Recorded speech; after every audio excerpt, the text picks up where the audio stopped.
This is a good tour of a motor simulator that I developed to help you understand the inner workings of a BLDC motor.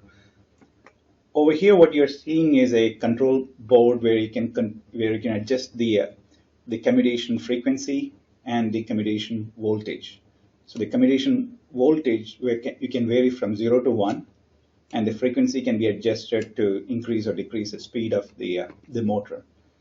What you're seeing here is a BLDC rotor and a stator. The stator contains magnetic coils wound around a iron core, and the rotor are permanent magnets with red representing the north pole and the blue representing the south pole.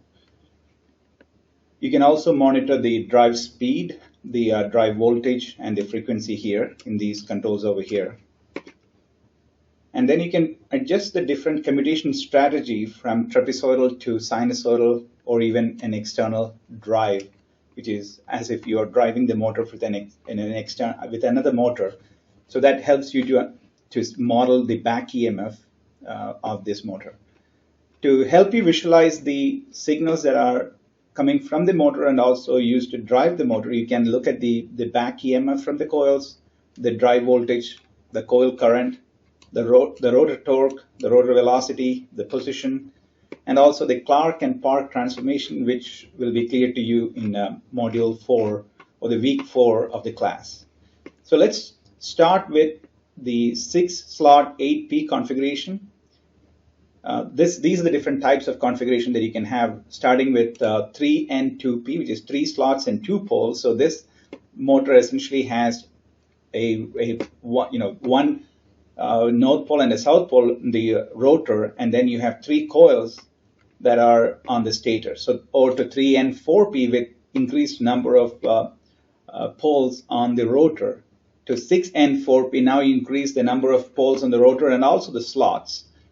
The difference is obvious when you look at the back EMF. So let me start with the external rotation here. So I'm going to click on the external rotation, and the coil back EMF is visible in this oscilloscope. So you can control right now. You're seeing the 3 coil back EMF, coil A, B, and C. I'm going to turn off B and C so I can just focus on one such coil. You can see here the back EMF is not very sinusoidal for this 6N4P configuration. I'm going to zoom into the time base here by adjusting this knob, and this is very non-sinusoidal.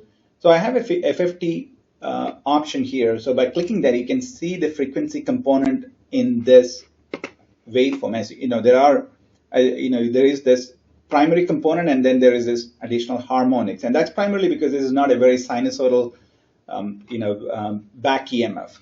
But let's look at the back EMF from this 12N14P, that is increasing the number of slots and the poles in the motor.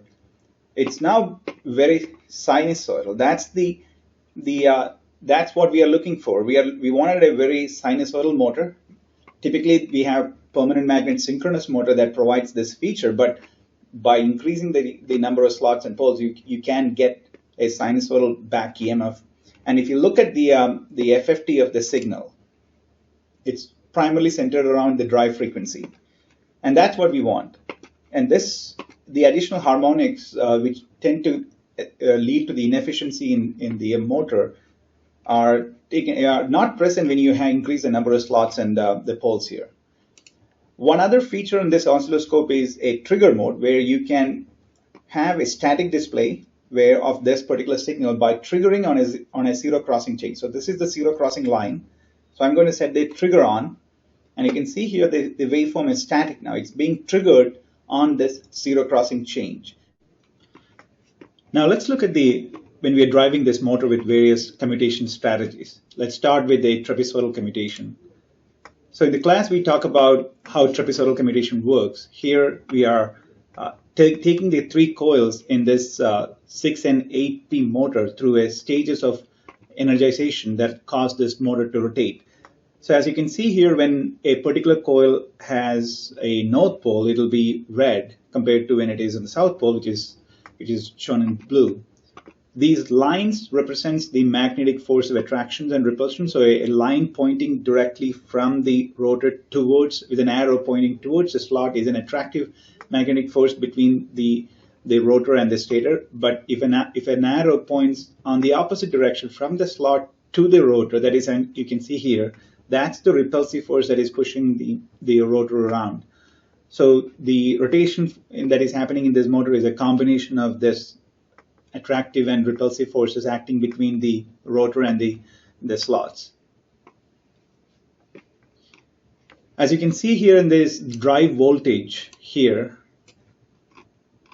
the zero crossing of one of the coils of the motor is not happening at the right commutation strategy. You will learn about that when we talk about the trapezoidal commutation. So that you can adjust by increasing the frequency and then controlling the voltage. So you can control the voltage and the frequency, as we explained earlier, by adjusting this knob. And if you wanted to make finer adjustment, press shift and then use your mouse scroll wheel to adjust that commutation, finer voltage.